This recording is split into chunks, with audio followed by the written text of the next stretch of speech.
అధికారంలోకి రాకముందు లోకేష్ బాబు అమ్మఒడి పథకంపై జగన్మోహన్ రెడ్డిని ఏ విధంగా విమర్శించాడో ఈరోజు అధికారంలోకి వచ్చిన తర్వాత 1 సంవత్సర కాలం తల్లికి వందనం పథకం ఇవ్వకుండా సూపర్ 6 హామీలు నెరవేర్చకుండా ఈరోజు తల్లికి వందనం పథకాన్ని అమలుపరుస్తూ తల్లికి వందనం పథకం పైన ఏం మాట్లాడుతున్నాడో, గతంలో ఏం మాట్లాడాడో లోకేష్ బాబు వ్యాఖ్యలపై సర్వత్రా ప్రజలందరూ కూడా కోపంతో మండిపోతున్నారు.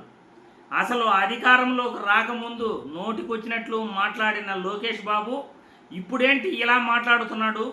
ఈయనేదో పెద్ద యుగ పురుషుడైనట్టు, ఈయనేదో పెద్ద మంచి వ్యక్తి అయినట్టు, ఏదేదో జగన్మోహన్ రెడ్డిపై సైకో అన్నాడు ఇష్టానుసారం మాట్లాడేసి ఈరోజు మాత్రం తల్లికి వందనం పథకంపై ఈయన మాట్లాడుతున్న తీరు ప్రజలందరూ కూడా ఆగ్రహంతో ఊగిపోతున్నారు. ఇంతకీ లోకేష్ బాబు ఏం మాట్లాడాడో ఒక్కసారి ఈ వీడియో చూడండి.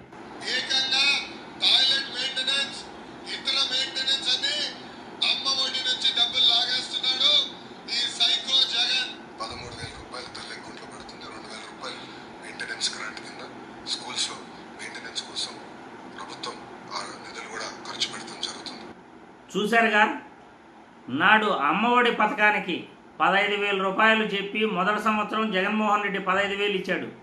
రెండో సంవత్సరం 1,000 రూపాయలు మెయింటెనెన్స్ తీసుకుంటున్నాము అని చెప్పి 14,000 ఇచ్చాడు. మూడో సంవత్సరం, 4వ సంవత్సరం 13,000 రూపాయలు పాఠశాల మెయింటెనెన్స్ కింద కట్ చేశాడు. ఆ రోజు జగన్మోహన్ రెడ్డిపై, వైఎస్ఆర్సీపీ ప్రభుత్వంపై నోటికొచ్చినట్లు విమర్శలు చేసిన లోకేష్ బాబు ఈరోజు తల్లికి వందనం గురించి ఆయన మెల్లగా ఏదో ఈయన మంచి వ్యక్తిలాగా పాఠశాల మెయింటెనెన్స్ కింద 2,000 రూపాయలు కట్ చేస్తున్నాము అని తల్లికి వందనం పథకాన్ని ప్రారంభించడం జరిగింది. ఇప్పుడు చెప్పండి, ఎవరు ఏం మాట్లాడుతున్నారు? అధికారంలోకి రాకముందు కూటమి నాయకులు ఏం మాట్లాడారు? లోకేష్ బాబు ఏం మాట్లాడాడు? చంద్రబాబు ఏం మాట్లాడారు? ఎల్లో మీడియా ముఖ్యంగా నిన్న మొన్నటి వరకు కూడా 15,000 ఇస్తున్నారు అంటూ గత సంవత్సర కాలంగా ప్రజలను ఏమార్చి ఈరోజు 15,000 ఇవ్వకపోగా 13,000 రూపాయలే ఒక్కొక్క బిడ్డకు అకౌంట్లో వేస్తున్నారు అంటే వీళ్ళ మాట పైన నిలబడే వ్యక్తులు, వీళ్ళ ప్రజలకు ఇచ్చిన హామీలు నెరవేర్చే వ్యక్తులు. బటన్ నొక్కడం కూడా, అది కూడా ఒక పనేనా? బటన్ నొక్కడం ఏదో పెద్ద గొప్ప అనుకుంటున్నారు అని చంద్రబాబు, లోకేష్ బాబు అందరూ కూడా కామెంట్ చేశారు. ఈరోజు బటన్ నొక్కిన 24 గంటల వరకు కూడా తల్లికి వందనం పథకం ఏ ఒక్కరికి కూడా పడలేదు.